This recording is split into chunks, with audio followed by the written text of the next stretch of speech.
Welcome to today's Explainer. So, today we're going to completely flip our traditional ideas of heaven right on their head. We are unpacking a super provocative text from 2007 originating from Guy Zhufeng. He's the founder of Life Chenyan, and we are going to break down exactly how he envisions the ultimate spiritual destination. Just think about this central question for a second. If you don't know how to play, why go to the kingdom of heaven?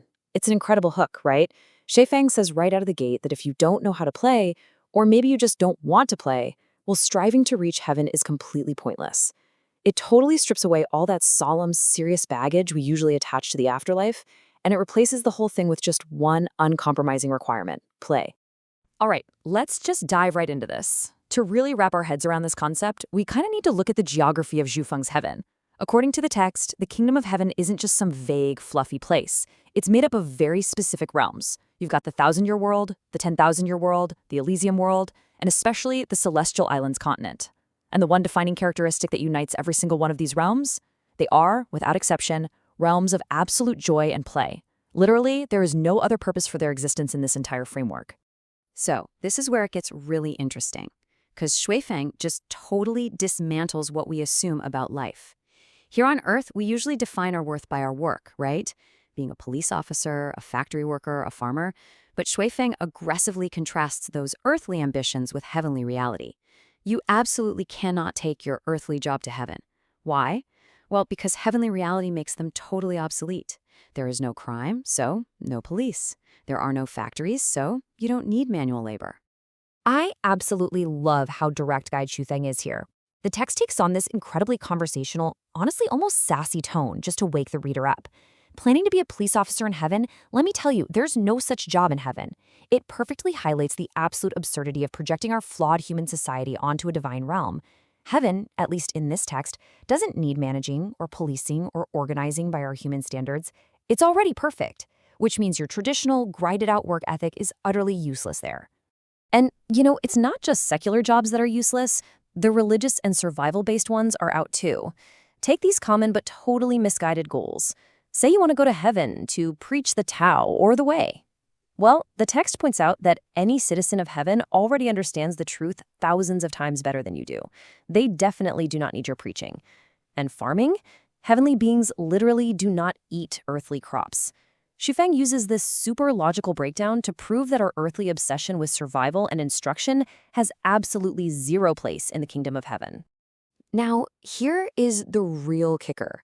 How does Zhufeng actually define the word play? When we hear play, we might instantly think of childish things. But the text is explicitly clear on this. This is definitely not about, quote, playing in the mud. Zhufeng elevates play to the status of the highest, most profound spiritual art. It's a complete conceptual inversion. Play isn't some distraction from spiritual cultivation. In this framework, play actually is the ultimate result of all that spiritual cultivation. So, the crucial takeaway here is that being a true player in heaven requires some intense preparation. We aren't talking about lazy entertainment. The text outlines some very strict prerequisites: cultivation, wisdom, refinement, and knowledge. You simply cannot properly engage in the profound art of heavenly play without these foundational pillars. It requires a highly developed mind and spirit to participate in the joy of the afterlife. Basically, you have to earn the capacity to play. And all that intense prep translates directly into what we might call the social skills of heaven. To play well, the text states you need wit, you need humor, subtlety, and playfulness. Why are these so important? Because in a realm of pure joy, there is absolutely no room for arguing or fighting.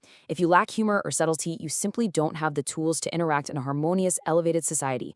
You would just be bringing earthly friction into a totally frictionless world, and that just doesn't work.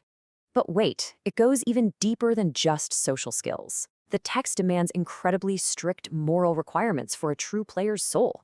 We're talking about a kind and merciful heart, a pure and beautiful soul, a broad and generous mind, a noble and elegant character.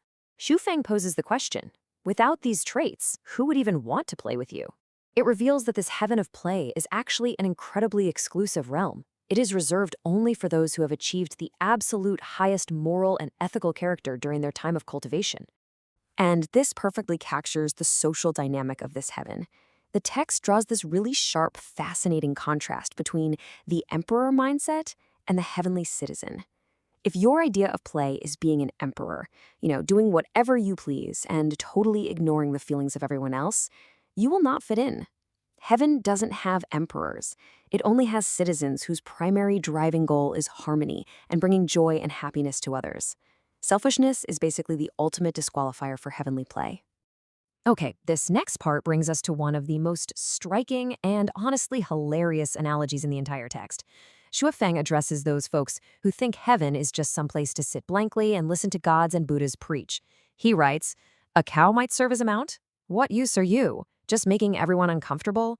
If you do not know how to engage, entertain, and actually add to the joy of the realm, you are literally less useful than a farm animal.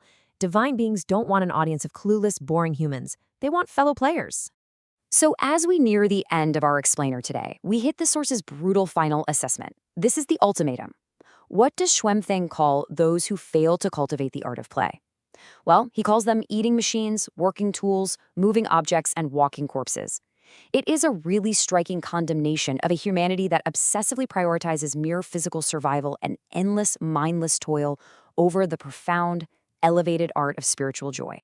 So I'm going to leave you with this final provocative thought, drawn straight from the heart of Life Chen Yan's philosophy. Are you a true player cultivating the profound art of joy, or just a walking corpse? Guide Shifeng's text really forces us to look in the mirror and ask if our earthly ambitions are actually the very things holding us back from ultimate spiritual fulfillment. It's a genuinely fascinating framework that completely redefines what it means to be spiritually advanced. Thank you so much for joining me for this explainer, and remember, keep questioning the world around you.